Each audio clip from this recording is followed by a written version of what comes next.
सच्चाई बहुत कड़वी होती है, बहुत तल्ख होती है, और खास तौर से अगर ये सच्चाई का आईना आप पाकिस्तान को दिखा रहे हैं तो बिल्कुल हजम नहीं होता उसे।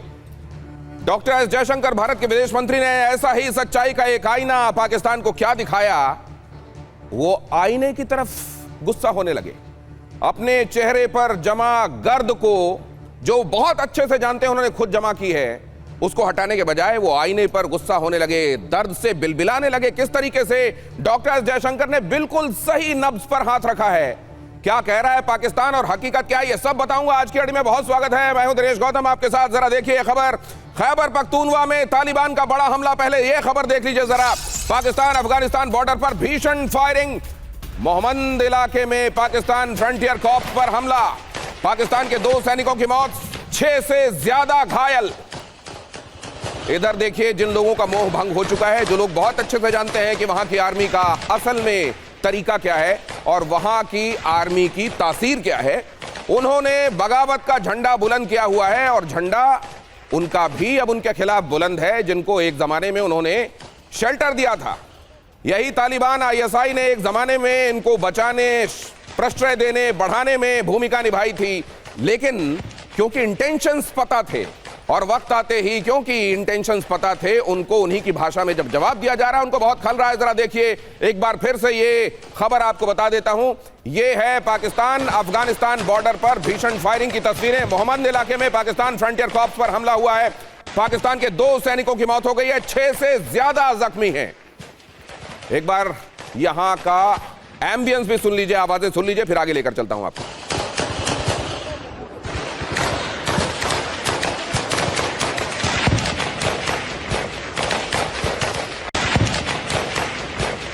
और अब जरा अगली खबर की तरफ चलिए। फास्फोरस शेल से हमले कर रहा है पाकिस्तान। उत्तरी वजीरिस्तान में फास्फोरस शेल से हमले का दावा। टीटीपी पर फास्फोरस मोर्टार शेल्स का इस्तेमाल। टीटीपी ने फास्फोरस शेल्स तैनाती का वीडियो जारी किया। यह समझ लीजिए कि एक तरीके से रासायनिक हथियार का इस्तेमाल किया जा रहा है, जिस बारे में पहले ही कई बार बलोच भी कह चुके हैं, और टीटीपी की तरफ से भी यह कहा गया है कि यहां रासायनिक हथियारों का इस्तेमाल हो रहा है और यहां फास्फोरस शेल्स का भी इस्तेमाल हुआ है। और इसके समर्थन में दावा करते हुए टीटीपी की तरफ से वीडियो भी जारी किया गया है। मतलब यह कि आने वाले दिनों में अगर अपनी सीमाएं टीटीपी भी तोड़ता है तो इसके लिए जिम्मेदार खुद पाकिस्तान होगा। यहां पर उन्होंने ये जो वीडियो उसके समर्थन में सामने रखा है, मैं आपको दिखा रहा हूं। और अगली खबर देखिए, पाकिस्तान को तहरीके तालिबान ने दी बड़ी धमकी। खैबर पख्तूनवा में सेना को तबाह कर देंगे, टीटीपी ने कहा। पाकिस्तानी सेना छोड़ दे पश्तून, टीटीपी का कहना है। तहरीके तालिबान पाकिस्तान कह रहा है पाकिस्तानी सेना पश्तून इलाका छोड़ दें, पश्तून सैनिकों पर भी नहीं करेंगे रहम। अगर वो इस इलाके के रहने वाले हैं और उन्होंने वर्दी पहनी हुई है और अगर वो लॉयल्टी दिखा रहे हैं पाकिस्तान की आर्मी की तरफ, तो हम उनको भी नहीं छोड़ेंगे। टीटीपी लड़ाके ने वीडियो जारी कर चेतावनी दी। भाषा समझ में नहीं आएगी, तेवर समझ में आएंगे। सुन लीजिए और देखिए।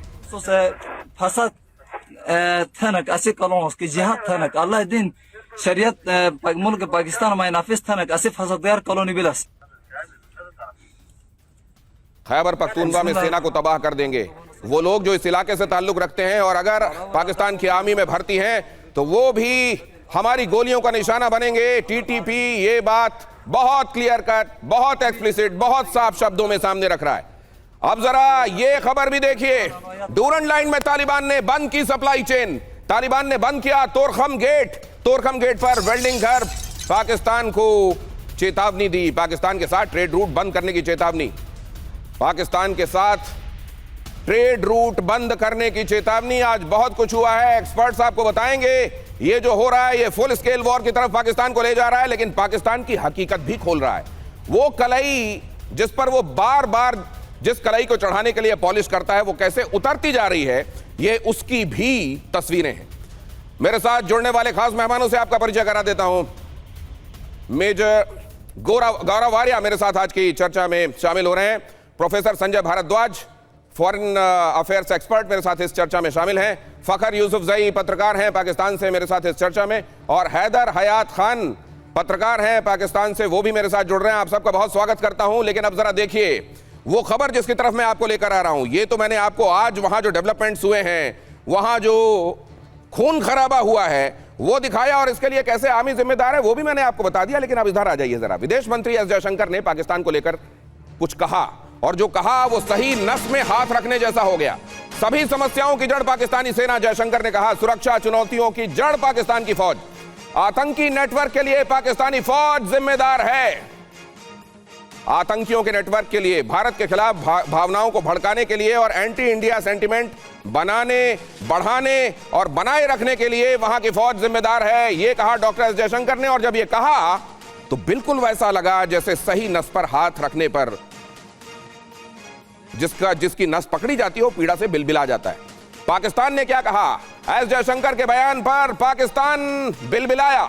पाकिस्तान के विदेश मंत्री इशाक डार का बयान, जयशंकर का बयान निराधार है, इशाक डार ने कहा। पाकिस्तानी फौज अनुशासित है, इशाक डार ने कहा। और वहां के DGISPR ने तो यह भी कहा कि यह एक प्रोवोकेटिव बयान है। यह सही नस क्यों लग रही है? जरा देखिए, यह सही नस है क्या? यह जरा एक बार देख लीजिए, उसके बाद मैं इस डिबेट को ओपन करता हूं और ले चलूंगा आपको एक्सपर्ट्स के पास। सही नस दबी तो बिलबिलाया है क्या पाकिस्तान? एस जयशंकर ने कहा था सभी समस्याओं की जड़ पाकिस्तान की फौज है। ये जैसे ही कहा गया तो उधर से एस जयशंकर के आरोपों पर पाकिस्तानी विदेश मंत्री इशाक डार का जवाब आया कि पाकिस्तान की फौज पर यह एक तरीके से उकसावे वाला बयान है। पाकिस्तान की सेना प्रोफेशनल और अनुशासित है, इशाक डार ने कहा। पाकिस्तान की तरफ से यह भी कहा गया कि भारत प्रोपेगेंडा फैला रहा है। इशाक डार ने कहा कि भारत तो एक तरीके का प्रोपेगेंडा प्रोपेल कर रहा है। पाकिस्तानी विदेश मंत्री ने कहा भारत पहले अपनी पॉलिसी ठीक करे, अपना देखे, इधर बयान ना दे। इशाक डार ने ऑपरेशन सिंदूर में पटखनी का बचाव भी किया, और ये सब बताता है कि जैसे ही यहां से कोई स्टेटमेंट गया वहां से काउंटर स्टेटमेंट आना, मतलब तीर एकदम निशाने पर लगा है। मेजर गौरव आर्य, सबसे पहले तो मैं आपके पास ये समझने के लिए आ रहा हूं कि ये एक तरीके का ओपन सीक्रेट है, पूरी दुनिया इसको जानती है। डॉक्टर एस जयशंकर ने सिर्फ इसको दोहराया है, रिटरेट किया है, लेकिन तुरंत उधर से काउंटर आने लगे। बहुत बहुत धन्यवाद दिनेश, शो में बुलाने के लिए, और आपके सभी जो व्यूअर्स हैं उनको नमस्कार। दो बातें हैं यहाँ पे। पहली बात तो ये है कि जो डॉक्टर जयशंकर ने बोला वो ठीक है, पाकिस्तान लाजमी उसका जवाब तो देगा, और आई कैन अंडरस्टैंड कि वहाँ पे चोट लगी है, जवाब देंगे, सब लोग जवाब देंगे। Fact of the matter is, Ishaq Dar के बॉस को जेल में किसने डाला? पाकिस्तानी फौज ने। इशाक डार के बॉस नवाज शरीफ को किसने वतन से निकाला? 10 साल जिद्दा रहे, पाकिस्तानी फौज ने। किसने उनको लंदन भेजा? पाकिस्तानी फौज ने। किसने इमरान खान को जेल में डाला? पाकिस्तानी फौज ने। किसने जुल्फिकार अली भुट्टो का कत्ल करा? पाकिस्तानी फौज ने। तो और ये सब नहीं, मैं अभी याहिया खान, आयूब खान, जियाउल हक, मुशर्रफ की तो बात ही नहीं कर रहा, वो चैप्टर बिल्कुल अलग है। तो अगर कोई ये बोले कि सारी मुसीबत की जड़ पाकिस्तानी फौज है भारत के लिए, तो मैं डॉक्टर जयशंकर साहब के बयान में थोड़ा सा इजाफा कर दूं विद योर परमिशन। बात यह है कि इवन पाकिस्तानी जो आवाम है उसकी भी दुश्मन पाकिस्तानी फौज है। हमारे फौज की, हमारे मुल्क की और पाकिस्तानी आवाम का एक ही दुश्मन है, that is Pakistani army. Pakistani army ने क्या करा है बलूचिस्तान में, खैबर पख्तूनख्वा में? वो क्या कर रहे हैं पंजाब में आजकल? पंजाब में क्या कर रहे हैं, वो सिंध में क्या कर रहे हैं, वो सबको पता है। एक के बाद एक मार्शल लॉ लाना, एक के बाद एक ये लश्कर तैयबा, जैश मोहम्मद, हिजबुल मुजाहिदीन, दुनिया भर के लोगों को पालना पोसना, भारत के खिलाफ और अफगानिस्तान के खिलाफ भेजना। ये आपने जुल्फिकार अली भुट्टो का जिक्र किया, असल में एक लंबा सिलसिला है, और इस लंबे सिलसिले को और थोड़ा समेट कर दिखाऊं। आपने तो सिर्फ एक नाम लिया, जरा यहां पर देख लीजिए। ये जो वहां की आर्मी का रवैया है, खास तौर से जमहूरियत की, वो कैसे दुश्मन है, और क्यों कहा जा रहा है कि वहां की आवाम के भी हक में नहीं है वो आर्मी, वो जरा देख लीजिए क्यों कहा जा रहा है। पाकिस्तानी सेना की सच्चाई, 2018 में इमरान की जीत, विपक्ष ने कहा सेना ने जीत कराने में धांधली कराई। आर्मी चीफ बाजवा को इमरान खान ने ही 3 साल का एक्सटेंशन दिया। अब देखिए उसके बाद क्या होता है। नतीजा यह है कि बाजवा ने इमरान से समर्थन खींचा और सरकार गिर गई। इमरान अभी कहां है वो आपको सब अच्छे से, बहुत अच्छे से मालूम है। यह है जुल्फिकार अली भुट्टो, कहते थे घास फूस खाएंगे लेकिन एटम बॉम्ब बनाएंगे। 1971 ये जुल्फिकार अली भुट्टो ने सीनियर ऑफिसरों को दरकिनार करके जियाउल हक को आर्मी चीफ बनाया, और अब इसका नतीजा क्या होता है जरा देख लीजिए। जियाउल हक ने भुट्टो को सत्ता से बेदखल करके फांसी तक पहुंचाया, और यह कोई ऐसी बात नहीं है जो मनगढ़ंत है, इतिहास में सब कुछ दर्ज है और आपके सामने रख रहा हूं मैं। 1997 नवाज शरीफ की सरकार बनी। नवाज शरीफ ने परवेज मुशर्रफ को आर्मी चीफ बनाया। सोचा कि ये रहेंगे तो शायद जमहूरियत वाला हमारा काम चलता रहे, लेकिन परवेज मुशर्रफ ने नवाज शरीफ का तख्ता पलट कराया। ये सिर्फ कुछ बानगी है जो आपके सामने रख रहा हूं। इस समय भी देख लीजिए, यहां शहबाज शरीफ असीम मुनीर के आगे कहां दिखाई देते हैं।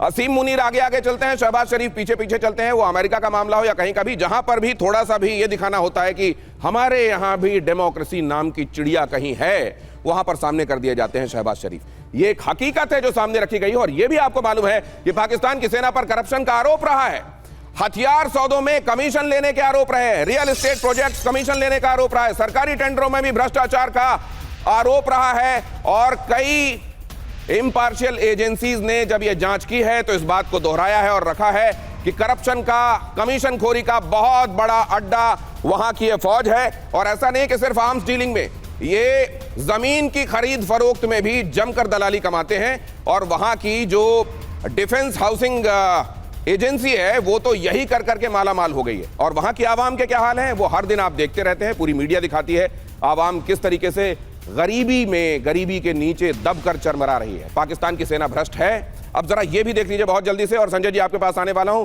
पाकिस्तान से जो मेरे मेहमान हैं उनके पास भी जाऊंगा कि असलियत क्या वहां पर इसको स्वीकारने के लिए लोग तैयार हैं। पाकिस्तानी आर्मी पर हथियार सौदों में कमीशन का आरोप लगता रहा है।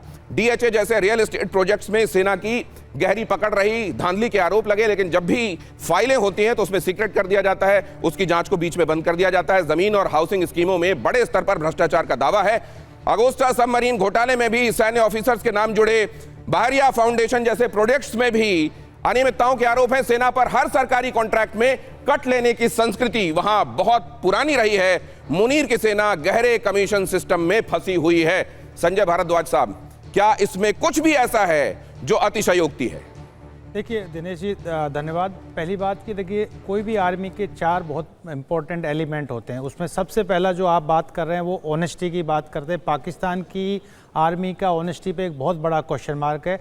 इन्हीं की एक राइटर ने लिखा, आयशा सिद्दीका ने एक किताब लिखा है मिलिट्री इकोनॉमी ऑफ पाकिस्तान। उसमें पूरा का पूरा तंत्र को उखाड़ फेंका कि कैसे वो कॉरपोरेट बना हुआ है, कैसे वो हाउसिंग प्रोजेक्ट्स, मतलब हर तरीके के धंधों में उनका बिल्कुल काले हाथ पाकिस्तान के लगे हुए हैं, जो कि यानी पहला जो एलिमेंट है ऑनेस्टी कहीं पर भी नहीं है। दूसरा आता है प्रोफेशनलिज्म। आप देखिए इनके आर्मी में कोई प्रोफेशनलिज्म नहीं है। जो सिविलियन मैटर्स में हर दिन दखल अंदाजी करे वहाँ कोई प्रोफेशनलिज्म नहीं है। जो अपने जो पॉलिटिकल आवाम के जो लीडर्स हैं उनको जेल में बंद कर दे, कोई प्रोफेशनलिज्म नहीं है। यानी कि आपको 10 क्या हजारों उदाहरण आपको देखने को मिलेगा कि जहाँ पे एकदम अनप्रोफेशनल आर्मी है। जो तीसरी बात आती है पेट्रोटिज्म की। देखिए पेट्रोटिज्म तो मुझे समझ में नहीं आता कि सबसे बड़ा जो अगर पाकिस्तान को खा रहा है वो पाकिस्तान की आर्मी खा रही है। आप देखिए कि इनकी पाकिस्तान की आर्मी की हुकूमत की वजह से क्या हुआ कि बांग्लादेश नया क्रिएट हो गया, बलूचिस्तान भी क्रिएट होने वाला है, सिंधु देश भी क्रिएट होने वाला है, और अभी सबसे बड़ा जो पख्तून देश है उसका जो सबसे बड़ा फैक्टर जो हो रहा है सेपरेटिस्ट, वो पाकिस्तान आर्मी जिम्मेदार है। जो तालिबान क्रिएट किया वो पाकिस्तान आर्मी। चौथा पॉइंट जो एक और पॉइंट है जो चौथा इसमें पेट्रोटिज्म, प्रोफेशनलिज्म, ऑनेस्टी के अलावा एक पावर है। वो पावर सिर्फ उसका इस्तेमाल धन कमाने में, लोगों को की आवाज़ को दबाने में। और आप देखिए कि जनरल बाजवा के बारे में भी जो चाइना पाकिस्तान इकोनॉमिक कॉरिडोर था, उठाए सर, समय कम है इसलिए इसको यहां पर नटशल में समझते हुए ये जो तमाम बातें गिनाई जा रही हैं, इशाक डार जो कह रहे हैं उनसे दूर दूर का वास्ता नजर नहीं आ रहा है। हैदर साहब, पहले आपके पास, क्योंकि मुझे मालूम है कि आपकी तरफ से काउंटर इसका अपेक्षित है, ये वहां की आर्मी क्या जनता के लिए काम करती है? एंटी इंडिया सेंटीमेंट को बढ़ाए रखना, लोगों को बरगलाए रखना, उनका दिमाग बांटना और एक तरीके से अपनी हुकूमत चलाए रखना, अपनी जेबें गर्म करना, क्या वहां की आर्मी ये नहीं कर रही है? बिस्मिल्लाहिर्रहमानिर्रहीम, बहुत शुक्रिया आपका।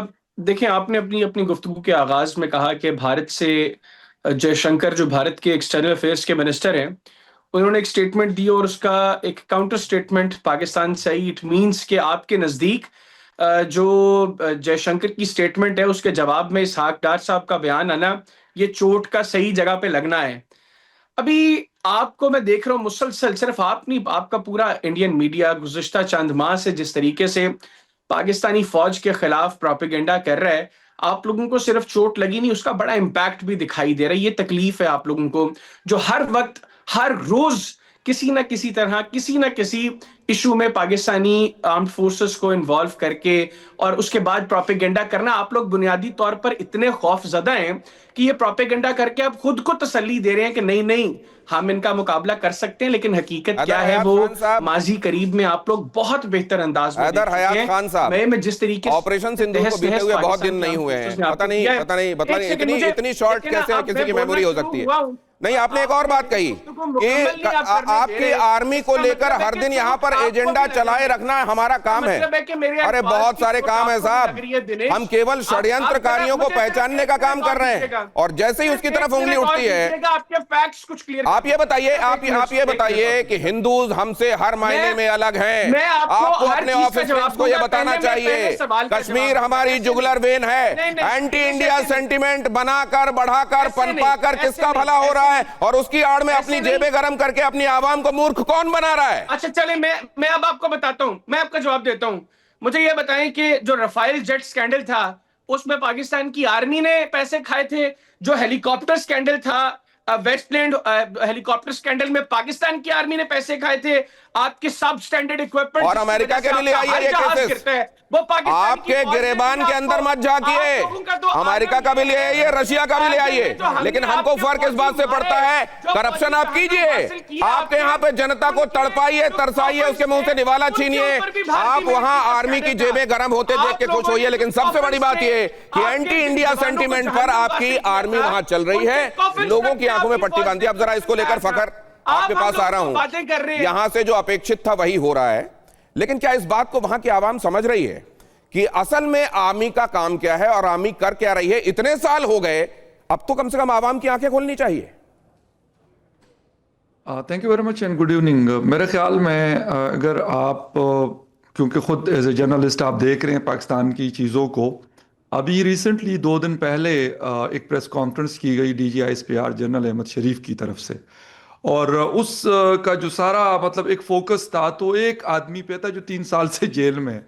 अब आप ये सोचें कि अगर वो शख्स 3 साल से जेल में और आज भी हम उसी को डिस्कस करके बता रहे हैं कि जी पाकिस्तान में सारे फसाद की जड़ या सारे मामलात की जड़ सिर्फ वो शख्स है, तो फिर मतलब I am really sorry for that कि हमारे पास इस एक्सक्यूज़ के अलावा कोई और चीज़ नहीं है। दूसरी बात, हम इंडिया पे या इंडियन फोर्सेस पे या हुकूमत पे हर तनकीद कर सकते हैं, लेकिन एक तनकीद शायद हमारे पास उसका जवाब नहीं होगा। मैं आपको बिल्कुल क्लियर कट ये बात कर रहा हूँ कि हम ये नहीं कह सकते कि वहाँ पे कोई जनरल साहब उठ के और वो प्राइम मिनिस्टर को कहते हैं कि घर जाओ और मैं कंट्रोल संभाल रहा हूँ। ये शायद हमारे पास एक एग्जाम्पल ऐसी नहीं है कि हम इंडिया के खिलाफ ये इस्तेमाल कर, लेकिन हमारे खिलाफ 4 बड़ी एग्जाम्पल्स है डायरेक्टली।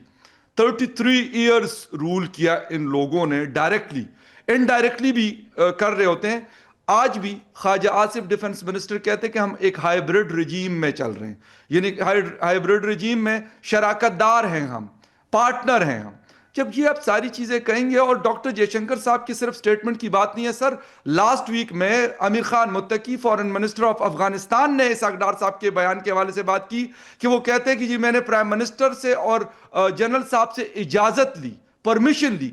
ये स्टेटमेंट उनका मौजूद है BBC पे जाकर। उम्मीद करता हूं कि ये बात हैदर हयात साहब और हैदर हयात साहब जैसे दूसरे लोग सुन रहे होंगे। एक बात और सर, करते रहेंगे और आवाम समझती है अब इन चीजों को।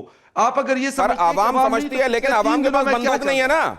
आवाम समझती है लेकिन आवाम के पास बंदूक नहीं है। वो जिसको चुनकर बिठाती है उसका तख्ता पलट हो जाता है और वो उसके पास देखते रहने के अलावा कोई चारा नहीं बचता है। और दूसरी महत्वपूर्ण बात केवल ये नहीं, वहां जो सिंधी जमात के मुखिया हैं, शफी बरफत उनका नाम है, वो तो कह रहे हैं कि ये मर्सनरी माफिया है, ये फौज नहीं है। लेकिन हैदर हयात साहब जैसे लोग इस तरीके की चीजों पर फिर भी आंख क्यों मूंदते हैं? मैं गौरव आर्य साहब आपसे समझना चाहता हूं। ये दिन के उजाले की तरह साफ है, इसको देखने के लिए किसी बहुत मेहनत की भी जरूरत नहीं है। लेकिन दूसरों के करप्शन के जहां कभी मुद्दे उठे हों वो गिनाकर अपनी बात ना करने के पीछे असल में क्या मंशा है? देखिए 2-3 चीजें हैं। राफेल का कौन सा करप्शन है मैंने तो आज तक नहीं सुना। पाकिस्तान के टिकटॉक पे चला होगा तो I don't know. Rafale was a government to government deal. भारत की सरकार ने फ्रांस के सरकार को पैसा दिया था। कुछ लोगों ने खदशात इसके जाहिर करे थे, सुप्रीम कोर्ट ने वहां पे, मतलब इनकी जैसी कोर्ट नहीं है जहां पे नवाज शरीफ के लड़के जाते हैं और सुप्रीम कोर्ट के जजेस को उनके कपड़े फाड़ते हैं, उनको नंगा करके सुप्रीम कोर्ट में दौड़ाते हैं। तो भारत में ऐसा नहीं है। टचवुड, भारत में the supreme court is truly supreme. Sir एक मिनट, सर एक मिनट, कोट कर रहे हैं सर मैं जनाब मैं आप जो कह रहे थे वो कतई नाकाबारा था, लेकिन गौरव आर्य ने उसको बहुत शांति से सुना है। बीच में मत बोलिए, आपकी बारी आएगी, बोलिएगा। भी शर्म नहीं आ रही? नहीं, सुनिए हयात साहब, सुनिए मेरी बात। आप और आपके साथ जो होगा उसके जिम्मेदार आप होंगे। मैं रोक रहा हूँ, आप रोक नहीं रहे। ये गलत चीज है, ये गलत चीज है। कौन सी चीजें देखी है आपने? मैं जब कुछ बोलता हूं तो क्यों आपका पारा बढ़ जाता है मालिक? आप जब बोले मैं चुप रहा, बिल्कुल मैं तो इत्मीनान से सुन रहा था। आप देखे ना, मैं तो सच बोल रहा था। नहीं, हाँ सही बात है, आप सच बोल रहे थे। सुनिए मैं आपको बात बोलता हूँ, फिर आपको बुरा लगेगा, फिर आपको बुरा लगेगा। सुनिए साहब, ऐसी बात है, सुनिए मेरी बात सुन लीजिए साहब। आपको बुरा लगेगा, फिर मैं बात करूंगा। बात यह है कि जो ये करप्शन की बात कर रहे हैं, भारत में जो करप्शन हुआ वो लोग जेल में हैं। वहां पे जो करप्शन हुआ वो फील्ड मार्शल बना हुआ है। एक मिनट हुजूर, एक मिनट हुजूर, एक मिनट। देखिए साहब, ऐसी आप देखिए साहब, इतना प्यारा चेहरा है आपका साहब, इतना प्यारा चेहरा है आपका। मेजर साहब, मैं भी आपसे बड़ी मोहब्बत करता हूं। मैं भी बड़ी मोहब्बत करता हूं आपको। अरे मुझे तो दिनेश भाई बता रहे थे पाकिस्तान में खाने की कमी है। मैं तो उनको बोलने वाला था कि आप गलत बात कर रहे हैं। नहीं, ये वो वाली जमात से नहीं आते जहां खाने की कमी। नहीं साहब, मैं आपको छोटी सी बात बता दूं, ये पूरा जो ऑपरेशन सिंदूर की बात करते हैं, ये सारा इनका टिकटॉक पे मामला चल रहा है। देखिए हम लोग पढ़ी लिखी कौम है। इंडिया के एजुकेशन सिस्टम की गवाही अमेरिका देता है, रूस देता है, चीन देता है। मैक्सिमम हम लोग चलाते हैं अमेरिका की सिलिकॉन वैली। सुनिए मेरी बात, इसीलिए सुनिए मेरी बात सर, सुनिए सर। आपका प्रधानमंत्री जाके, आपका वजीर आजम जाके ट्रंप के तलवे चाटता है, नौकर की तरह, गुलाम की तरह वहां पे रहता है। जी मालिक बताइए क्या लाऊं आपके लिए मालिक? सुनिए, और हमारा प्रधानमंत्री फोन नहीं उठाता, डोनाल्ड ट्रंप का। सुनिए, आपकी अच्छी किस्मत है, आपकी हयात खान साहब, आपकी अच्छी किस्मत है कि मैं गुलाम मुल्क के बाशिंदे से बात कर रहा हूं। You are lucky. Haider Hayat साहब, सच्चाई की यही तासीर होती है। मेरे सामने बातें मत करिए, मेरे सामने बातें मत करिए। एक गुलाम मुल्क के खाते पीते इंसान, मेरे सामने ये सब बातें मत करिए।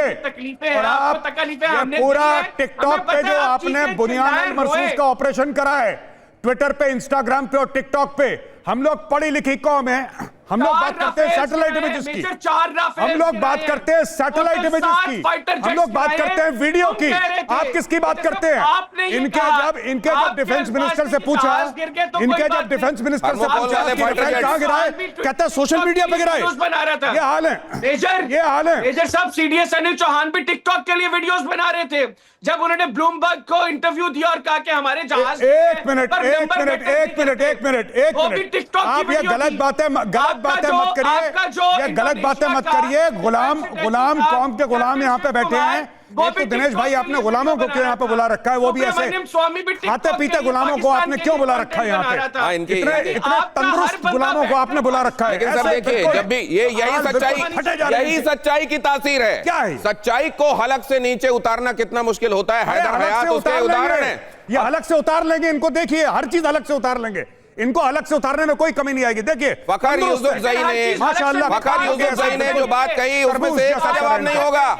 वहां के जनरल्स कैसे वहां की चुनी हुई सरकारों को का तख्ता पलट करते रहे हैं? आपके पास जवाब है? नहीं है जवाब। और आपकी जो सच्चाई है वो बंद कमरे के अंदर आपकी एक दुनिया है, जिसको आप वहीं एक मेक बिलीव वर्ल्ड बनाते हैं और उसी में जीते हैं आप। ये कुएं के मेढक वाली बात है। आप सच्चाई को देखने के लिए तैयार नहीं है।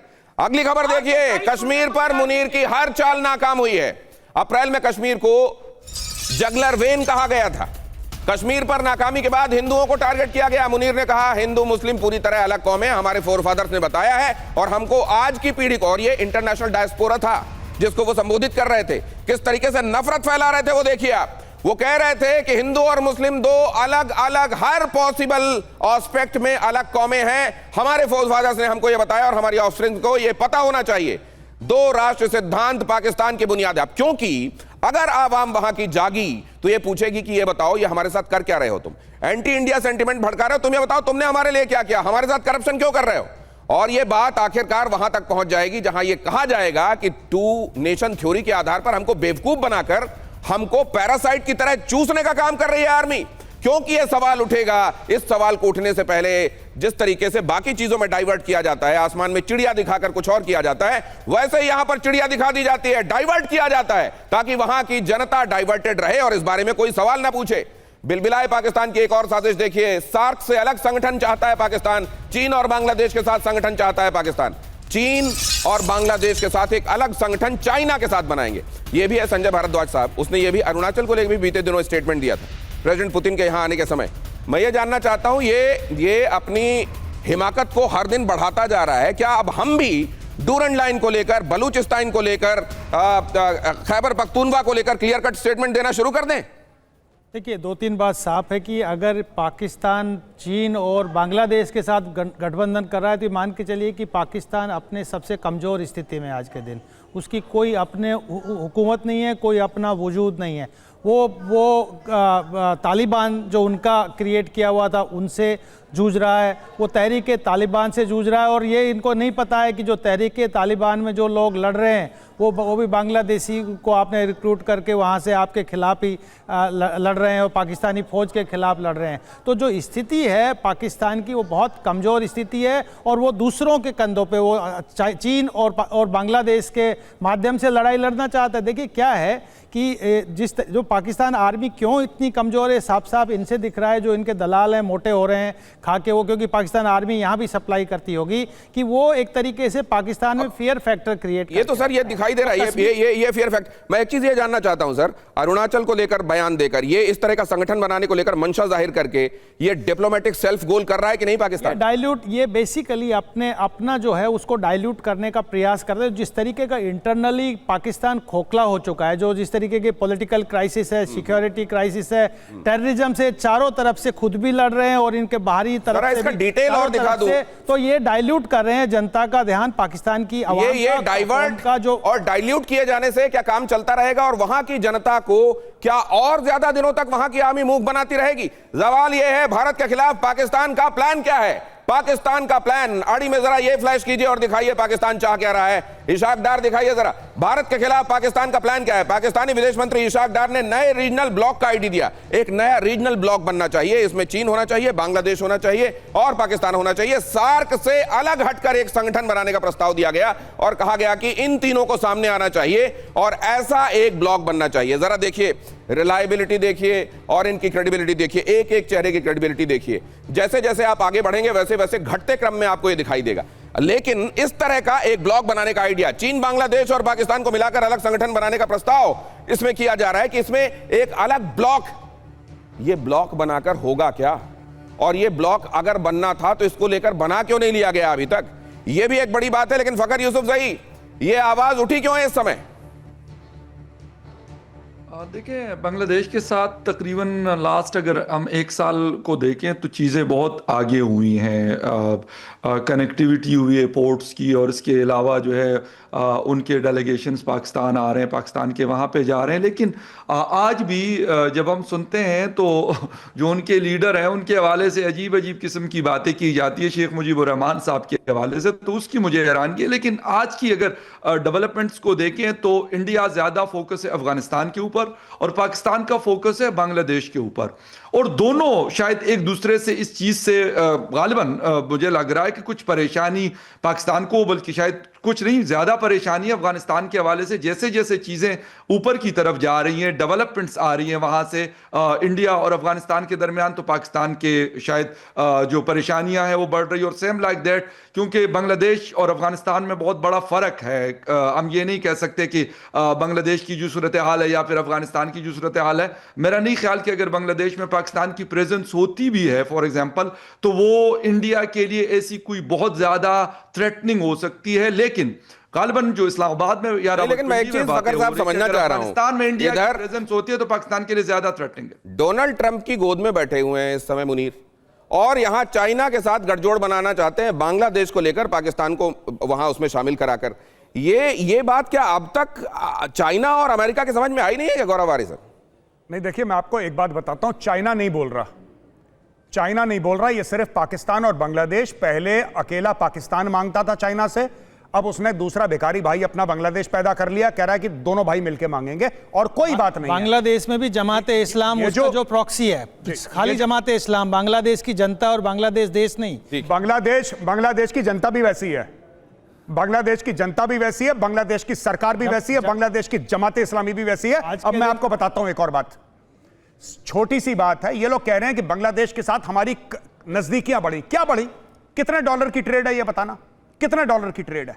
लंबी लंबी बातें, दो फुकरे जेब में छेद, चवन्नी जेब में नहीं, बातें ऐसी ऐसी करवा लो इनसे कि हमारे बांग्लादेश से रिश्ते बढ़ रहे हैं। क्या रिश्ते बढ़ रहे हैं? सबसे बड़ी बात आज की दुनिया में होती है इंटरेस्ट। हर एक देश इंटरेस्ट पे चलता है, अपने मफाद पे चलता है। पैसे कितने हैं ये बताइए, कितने अरबों डॉलर की ट्रेड हो रही है? चाइना के साथ ब्लॉक बनाएंगे? अरे भाई, चाइना के साथ ब्लॉक बनाएंगे, आपकी ख्वाहिशात हो सकती हैं ऐसी, चाइना से भी पूछ लो एक बार, क्योंकि फिर ये चाइना से पैसे मांगेंगे। ये ब्लॉक बना के करेंगे क्या? क्या उसकी रोटी बनानी है, नान बनाना है, ब्लॉक का क्या करना है भाई? आप कह रहे हैं कि चाइना से ब्लॉक बनाना है, क्या करेंगे ब्लॉक बना के? चाइना से पैसे लेने हैं, चाइना से इन्वेस्टमेंट करवानी है, चाइना से मुफ्त में हथियार लेने हैं। चाइना को क्या देना है यह बता दो। चाइना को आज तक पाकिस्तान ने कुछ दिया हो तो जमीन के अलावा एक चीज बता दीजिए। बांग्लादेश क्या दे देगा चाइना को? वही बात है, एक अंधा एक कोड़ी राम मिलाए जोड़ी, यही ड्रामा इनका है, कुछ नहीं है ये। देखिए मैं आपको बताता हूं शॉर्ट में, 30 सेकंड में खत्म करता हूं दिनेश। कोई चक्कर नहीं है इनका, कोई ब्लॉक नहीं बन रहा है, झूठ बोल रहे हैं।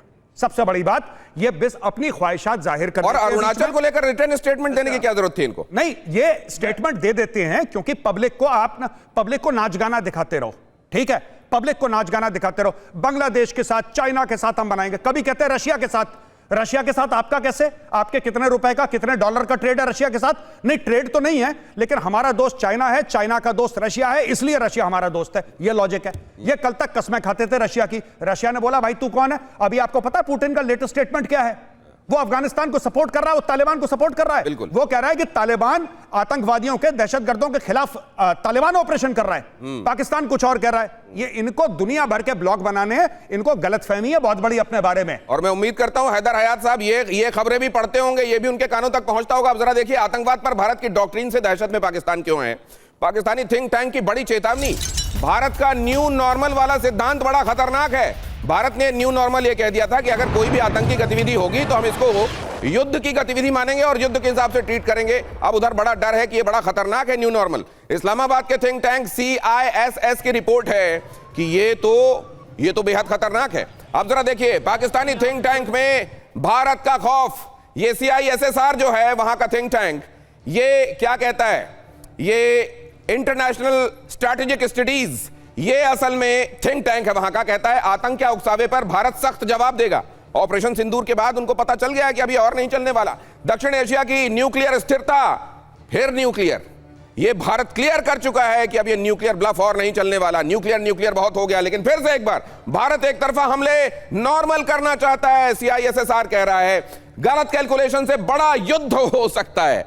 गलत कैलकुलेशन से कियारा हिल्स में उठता धुआं, तुरंत पैरों में पड़ने वाली इनकी अदा, लगता है ये खुद ही भूल गए। कह रहे हैं गलत एक्शन से युद्ध हो सकता है। भारत ने इसे न्यू नॉर्मल डॉक्ट्रिन कहा है और ये पूरे दक्षिण एशिया की स्थिरता के लिए, दुनिया की स्थिरता के लिए खराब है। भारत की मिलिट्री तैयारी पाकिस्तान के खिलाफ है। CISSR एक तरीके से भारत के एक्ट ऑफ टेरर को एक्ट ऑफ वॉर बताने के सदमे में है और कह रहा है कि ये तो बड़ा खतरनाक हो सकता है। अब ये सवाल ये है कि वहां आगे मैं आपको खबर दिखाऊंगा जिसमें आपको बताऊंगा कि किस तरीके से एक बार फिर आतंकवादियों के कैंप जो हैं वो फिर आबाद हो रहे हैं, कैसे जैश और लश्कर के आतंकवादी एक साथ मीटिंग कर रहे हैं, ये भी आपको दिखाऊंगा।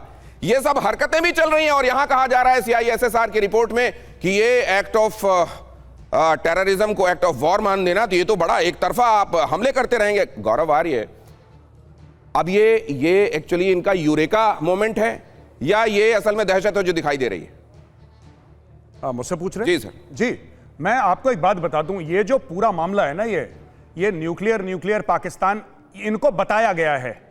रमीज राजा एक बार कमेंट्री कर रहे थे, बड़े मशहूर क्रिकेटर हैं। भारत पाकिस्तान का मैच चल रहा है, रमीज राजा कहते हैं सबके सामने कि आज दो न्यूक्लियर पावर्स का क्रिकेट मैच चल रहा है। ऑडिबल नहीं है। ये ऐसी बातें करते हैं इसका कोई सेंस नहीं है, ठीक है?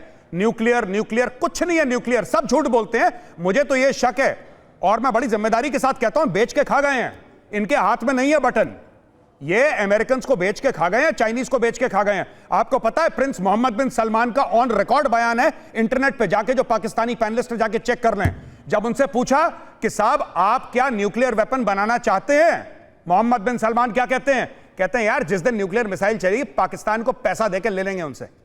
ये देखिए, just give it and will buy it. ये हाल है। ऑफिशियल आप जाके देख लीजिए इंटरनेट पे, अगर चल रहा है पाकिस्तान में जाके देखिए। सर ये कहता है फेंकेंगे मुंह पे इनके पैसे मार लेंगे। और क्या सर, दिक्कत है? और सर ये खबर देखिए, भारत के खिलाफ पाकिस्तान की आतंकी साजिश, पीओके में लश्कर के लॉन्च पैड पर फिर से मूवमेंट शुरू हो गई है।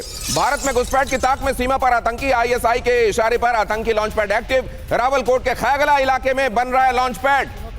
और अगली खबर भी देख लीजिए, 6 नवंबर को लश्कर और जैश के बीच में संयुक्त मीटिंग हुई थी। लश्कर और जैश आतंकी एक साथ मिले, बहावलपुर में हुई थी आतंकियों की मीटिंग।